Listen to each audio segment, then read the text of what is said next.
mengenai model tata kelola sektor publik dan akuntabilitas. Baiklah, sebelum kami mempresentasikan hasil diskusi kami akan memperkenalkan diri terlebih dahulu. Saya Sari Rizky Kadir sebagai moderator dan saya Kamala Putri Permeswari sebagai presentator pertama. Saya Rani Cewala sebagai presentator kedua. Saya Isrika Dewi sebagai presentator ketiga. Saya Rita Rina sebagai presentator keempat. Saya Tessa Anggreni sebagai presentator kelima. Baiklah, ini penjelasan dari kami. Sejarah perkembangan tata kelola sektor publik. Perang Dunia Kedua berakhir pada 1045 sampai 1950 dengan menciptakan tatanan dunia baru, menyisakan sistem tata kelola sektor publik warisan kolonialisme terutama pada negara-negara bekas jajahan. Tata kelola sektor publik dianggap sebagai suatu hal yang bersifat teknis dan legal daripada bersifat politis dan ekonomis. Pada masa itu, negara-negara seperti Jerman, Inggris, Amerika, dan Prancis mulai melakukan reformasi pada tata kelola sektor publik yang disesuaikan dengan model negara masing-masing.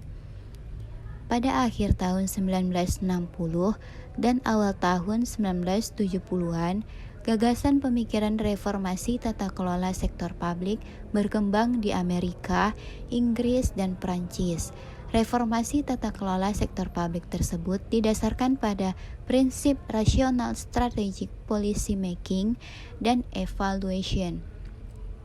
Perkembangan prinsip reformasi tata kelola sektor publik di negara maju didasarkan pada ilmu pengetahuan, teknologi, dan ilmu sosial yang menitikberatkan desain tata kelola sektor publik yang lebih maju. Perkembangan ini disebut dengan Golden Age Planning, di mana perencanaan yang sistematis dengan metode ilmiah digunakan untuk perencanaan kebijakan publik secara masif. Tahun 1970-an terjadi oil boom yang merupakan faktor eksternal bagi organisasi sektor publik untuk meningkatkan pelayanan publik. Keterpengaruhan ekonomi global karena meningkatnya harga minyak menyebabkan bertambahnya biaya produksi sehingga penarikan pajak tidak maksimal yang mengakibatkan berkurangnya belanja publik di negara industri. Banyak pemikiran tentang organisasi publik untuk membuat model tata kelola pemerintahan yang cenderung mirip dengan model tata kelola bisnis untuk mengamankan keuangan, meningkatkan efisiensi, dan membuat birokrasi lebih responsif kepada masyarakat sebagai pengguna layanan publik. Faktor-faktor tersebut menuntut perubahan dalam tata kelola sektor publik pada tahun 1980-an. Amerika, Kanada, Belanda, New Zealand, Swedia, dan Inggris melakukan reformasi kembali tentang tata kelola sektor publik yang saat ini dikenal sebagai model New Public Management atau NPM. Selanjutnya, NPM berkembang menjadi Governance, Partnership, Joint Up Government, Whole of Government, Trust, and Transparency. Model tata kelola berbasis network yang merupakan pengembangan dari New Public Management atau NPM antara lain New Public Governance atau NPG, New Public Service atau NPS, New Weberian State atau NWS merupakan kritik terhadap NPM yang lebih berat pada sektor private. Perkembangan teknologi informasi terjadinya mendorong revolusi industri 4.0 pada tahun 2011 dan konsep revolusi sosial 5.0 pada tahun 2015-an. Kedua revolusi tersebut mempengaruhi berbagai aspek kehidupan masyarakat. Penerapan industri 4.0 dan sosial 5.0 mulai mempengaruhi tata kelola sektor publik di beberapa negara. Jepang sebagai inisiator revolusi sosial 5.0 sudah menerapkan pemanfaatan industri 4.0 tidak hanya pada sektor private, tapi tata kelola sektor publik yang merupakan salah satu kewajiban pemerintah pun sudah menerapkannya. Revolusi Industri 4.0 dan Revolusi Sosial 5.0 dalam beberapa tahun ke depan adalah tantangan dan fokus dari pengembangan tata kelola sektor publik di berbagai negara. Selanjutnya, model tata kelola sektor publik. Model tata kelola sektor publik yang akan dibahas pada bagian ini adalah jenis tata kelola sektor publik yang banyak diterapkan di dunia, antara lain New Public Management atau NPM, pengembangan setelah New Public Management, dan New Weberian State atau NWS. Untuk mempermudah pemahaman mengenai model utama tata kelola sektor publik, hubungan antara pemerintah, privat, dan masyarakat menjadi landasan utama pada pembahasan model utama tata kelola sektor publik. Menurut Pollitt, negara-negara dapat dikategorikan dalam tata kelola publiknya sebagai kelompok negara dengan tata kelola publik marketers atau mengarah pada NPM, modernizer atau mengarah pada NWS, dan maintainer atau mengarah pada NWS dan NPG. Masing-masing model tersebut terdapat varian yang digunakan dalam berbagai negara. Baiklah, selanjutnya model tata kelola sektor publik. Model tata kelola sektor publik yang akan dibahas pada bagian ini adalah jenis tata kelola sektor publik yang banyak diterapkan di dunia. Antara lain, New Public Management, pengembangan setelah New Public Management, dan New Weberian State. Untuk mempermudahkan pemahaman mengenai model utama tata kelola sektor publik, hubungan antara pemerintah, privat, dan masyarakat menjadi landasan utama pada pembahasan model utama tata kelola sektor publik.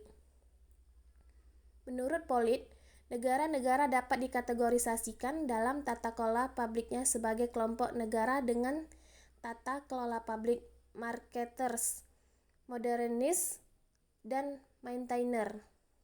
Masing-masing model tersebut terdapat varian yang digunakan dalam berbagai negara. Yang pertama, New Public Management.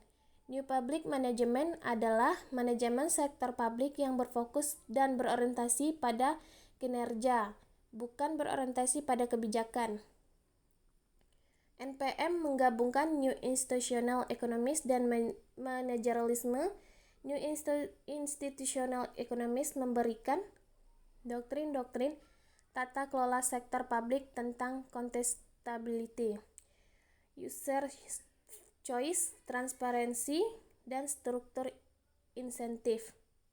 Sementara itu, manajerialisme memberikan doktrin tentang manajemen profesional, keutamaan keahlian teknis, doktrin tentang kekuasaan diskresi untuk menghasilkan suatu melalui pengembangan kebudayaan yang sesuai dan aktif dalam mengukur kinerja serta menyesuaikan output organisasi. Entrepreneurial government lebih dikenal dengan reinventing government. Reinventing government dapat diartikan sebagai suatu sistem tata kelola sektor publik yang menerapkan efisiensi, efektivitas, dan inovasi untuk memanfaatkan sumber daya dengan mengadopsi sistem sektor privat, yakni entrepreneurship. Reinventing government terdiri dari beberapa model pemerintahan sebagai berikut.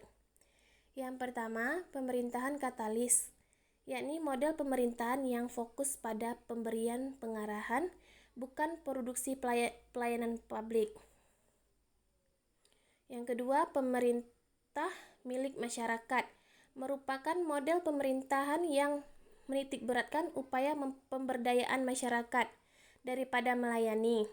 Ketiga, pemerintahan yang kompetitif, yakni model pemerintahan yang menyuntikkan semangat kompetisi dalam pemberian pelayanan publik.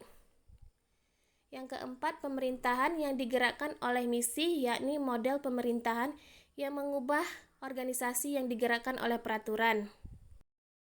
Baiklah, selanjutnya yang kelima, pemerintah yang berorientasi hasil, yakni model pemerintahan yang menitik beratkan pada pembiayaan hasil, bukan pembiayaan masukan. Yang keenam, pemerintah berorientasi pada pelanggan, yakni model pemerintahan yang memenuhi kebutuhan pelanggan, bukan birokrasi. Yang ketujuh, pemerintah wirausaha, yakni model pemerintahan yang mampu menciptakan pendapatan dan tidak sekedar membelanjakan. Yang kedelapan, pemerintah antisipatif, yakni model pemerintahan yang berupaya mencegah daripada mengobati.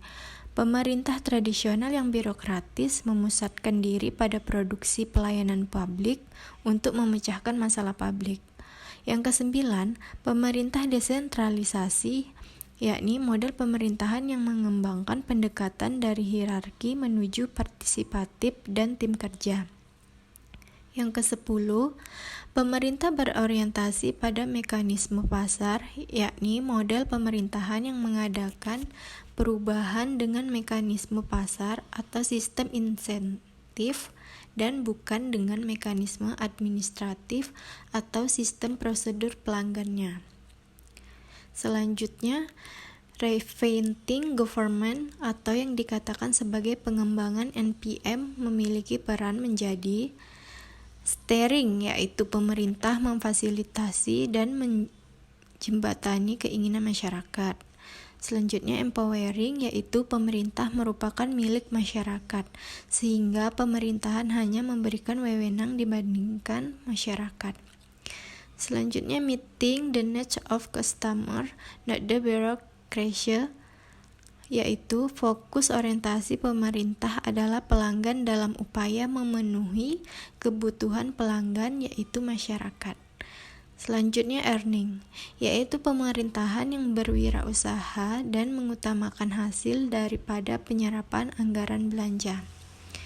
Selanjutnya, prevention, yaitu pemerintah yang antisipatif terhadap krisis. Selanjutnya, arah baru setelah New Public Management. NPM merupakan pemicu awal perubahan pengelolaan sektor publik. Hal tersebut ditandai dengan beragam adaptasi dan penyesuaian penerapan NPM di berbagai negara. Perkembangan tata kelola sektor publik disebut dengan arah baru pengelolaan sektor publik pasca NPM. Yang pertama, Governing with You Government atau NGM. Governing with You Government menekankan konsep governance dalam sektor publik. Konsep governance ini adalah pemenuhan layanan masyarakat tidak hanya menggunakan jajaran birokrasi yang dikendalikan penuh oleh pemerintahan, tapi juga aktor di luar pemerintah atau sektor privat dan masyarakat. Pemenuhan layanan masyarakat dapat terjadi hubungan langsung antara sektor privat dan masyarakat dengan sedikit atau bahkan tanpa campur tangan pemerintah. Yang kedua, New Public Governance atau NPG. Dalam pengelolaan sektor publik, pelayanan merupakan hal yang esensial. NPG adalah model tata kelola sektor publik yang hadir karena terdapat nilai yang hilang, yaitu pelayanan dari pengelolaan sektor publik, terutama penerapan model NPM. NPG diperkenalkan oleh Absornen pada tahun 2006. Yang ketiga, New Public Service atau NPS. NPS adalah konsepsi baru yang diajukan Den Haag 2000 untuk menolak konsepsi NPM. NPS menekankan bahwa kebijakan yang dilakukan oleh pemerintah tidak hanya merespon permintaan dari masyarakat, tetapi lebih pada pelibatan masyarakat dalam merumuskan permasalahan, mengembangkan alternatif atau solusi, dan menyelesaikan permasalahan yang timbul karena proses pelaksanaan.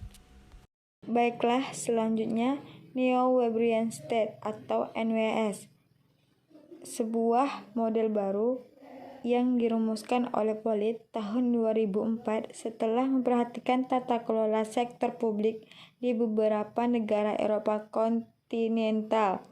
Elemen Weber dan Neo yang penting dalam model NWS diterangkan oleh Pollitt sebagai berikut. 1. Penegakan kembali reaffirmation peran negara sebagai fasilitator utama dalam mencari solusi terhadap permasalahan globalisasi, perubahan teknologi, perubahan demografi, dan ancaman lingkungan terutama dalam pengelolaan sektor publik. Kedua, penegakan kembali reaffirmation peran demokrasi, perwakilan, pusat, regional, dan lokal sebagai aparatur negara yang menyuarakan perwakilan publik. Ketiga, penegakan kembali reformation peran hukum administratif dengan memodernisasi dalam menjaga prinsip dasar hukum untuk mengatur hubungan dengan warga negara. Keempat, penegakan kehadiran negara dalam pelayanan sektor publik walaupun dalam berbagai bentuk yang berbeda seperti status, sistem, syarat, dan kondisi. Elemen neo. A. Perubahan arah birokrasi dari berorientasi internal menjadi orientasi eksternal. Untuk memenuhi kebutuhan dan harapan masyarakat, menjadi catatan, orientasi eksternal bukan memiliki arti mengikuti mekanisme pasar, walaupun diperbolehkan, tetapi lebih kepada meningkatkan budaya profesional dalam hal kualitas dan pelayanan. B.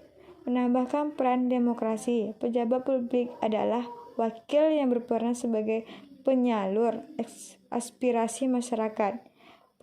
Pembahasan kebutuhan publik dapat dilakukan secara langsung atau dengan perwakilan pejabat publik sebagai representasi warga. C.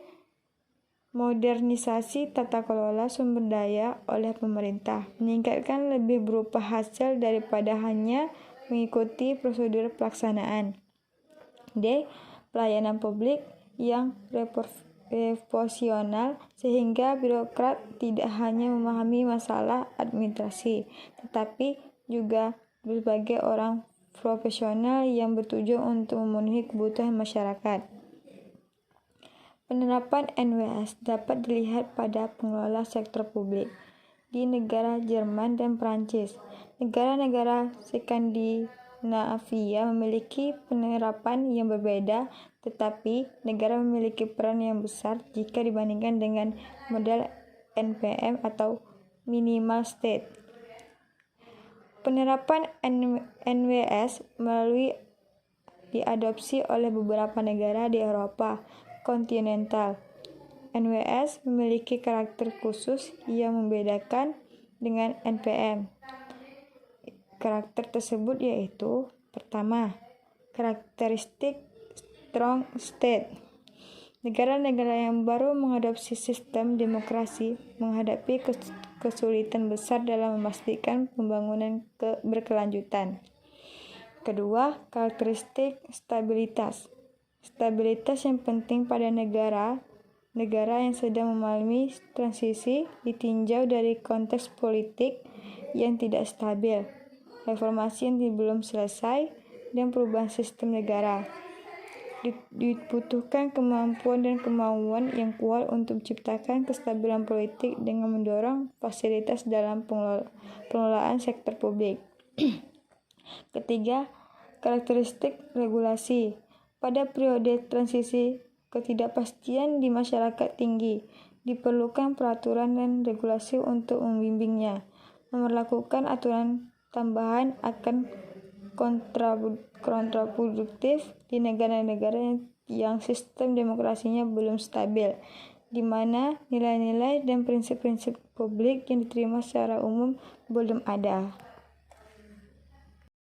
Baiklah, selanjutnya yang keempat, karakteristik non-marketization. Konteks ekonomi pasar dapat bekerja secara maksimal, diperlukan regulasi dan aturan, seperti batasan yang jelas tentang pengaturan atas hak kepemilikan pribadi. NWS melalui elemen atau Weberian, seperti penegasan kembali peran negara dan hukum administrasi dalam framework yang lebih seimbang pada negara pasca menerapkan sistem demokrasi. Yang kelima, karakteristik unity. Terdapat kondisi dalam penerapan desentralisasi. Kondisi tersebut adalah apabila membutuhkan keputusan yang cepat. Penerapan desentralisasi pada negara-negara postkomunis, Eropa Tengah dan Eropa Timur yang baru melakukan transisi ke dalam sistem demokrasi memiliki resiko tinggi.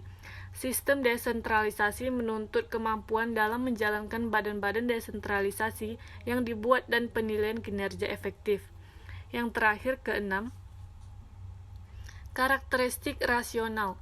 Asas demokrasi seperti transparansi, kesetaraan, akses ke layanan publik, prosedur yang adil dan partisipasi warga dalam pengambilan keputusan secara rasional dapat bertentangan dengan tujuan seperti efisiensi, efektivitas, value for money, atau kecepatan dalam pengambilan keputusan. Orientasi biaya dan efisiensi dapat bertentangan dengan nilai-nilai demokrasi. Selanjutnya, transparansi dan akuntabilitas. Transparansi dan akuntabilitas adalah bagian yang menjadi perhatian penting dalam tata kelola sektor publik. Tata kelola sektor publik diharapkan menuju cita-cita mulia menuju good governance. Good governance dipahami sebagai penggunaan kekuasaan pemerintahan untuk mengatur permasalahan bangsa serta menjamin pelayanan publik yang efisien, administrasi keuangan publik yang akuntabel, menghormati hak asasi manusia, dan hukum dalam semua tingkatan pemerintahan. Menurut Heng Ed-ding, terdapat beberapa prinsip good governance yang terdiri atas 6 prinsip. Yang pertama, properness atau kepatutan. Yang kedua, transparency atau transparansi. Yang ketiga, participation atau partisipasi.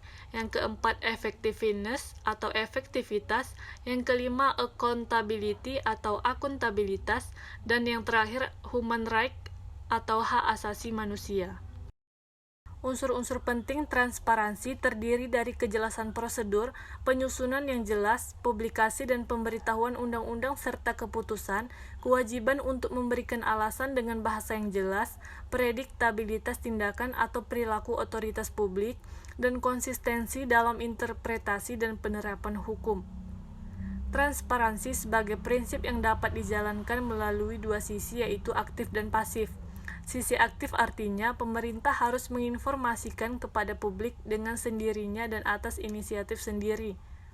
Sisi pasif berarti siapapun dapat meminta informasi tertentu. Akses informasi ini adalah salah satu elemen terpenting dari konsep transparansi. 3 subprinsip yang dibedakan dalam transparansi adalah: yang pertama, transparansi proses pengambilan kebijakan, yang kedua, transparansi tindakan pemerintah, dan yang ketiga, transparansi informasi pemerintah. Prinsip transparansi mengedepankan keterbukaan pengelola atau pelaku untuk mempertanggungjawabkan kegiatan atau tindakan yang dilakukan.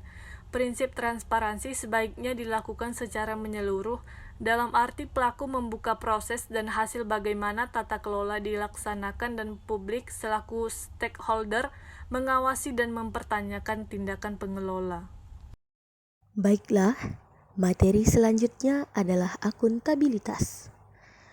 Konsep akuntabilitas dapat didefinisikan sedemikian rupa sehingga setiap pihak, baik itu individu, penguasa, maupun pejabat, harus sadar bahwa semua tindakan memiliki dampak pada orang lain atau masyarakat, sehingga mereka bertanggung jawab atas semua tindakannya di hadapan publik yang menggunakan jasanya.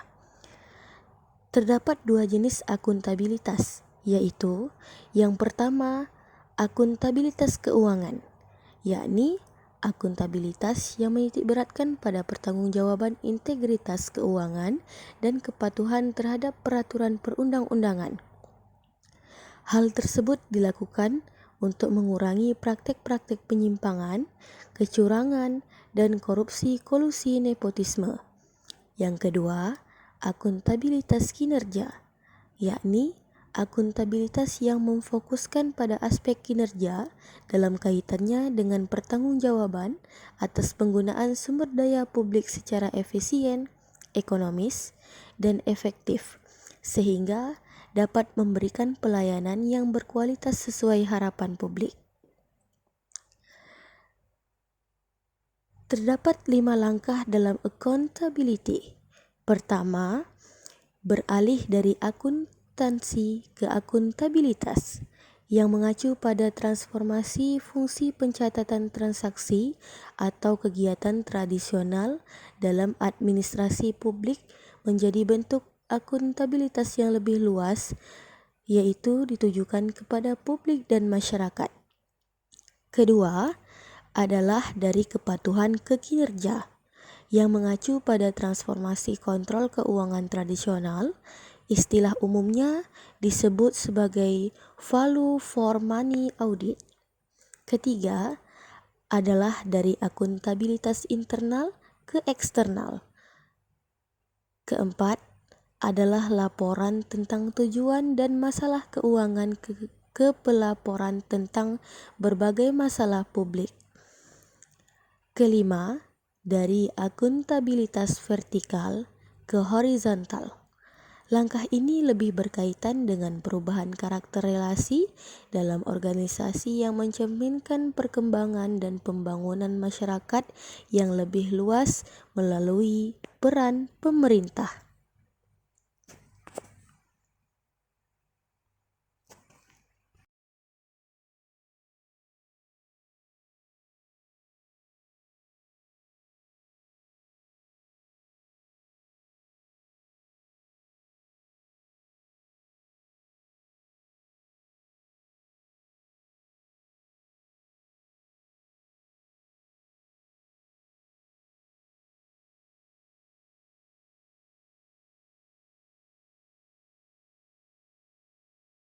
Baiklah, sekian presentasi dari kami. Kami akhiri. Wassalamualaikum warahmatullahi wabarakatuh.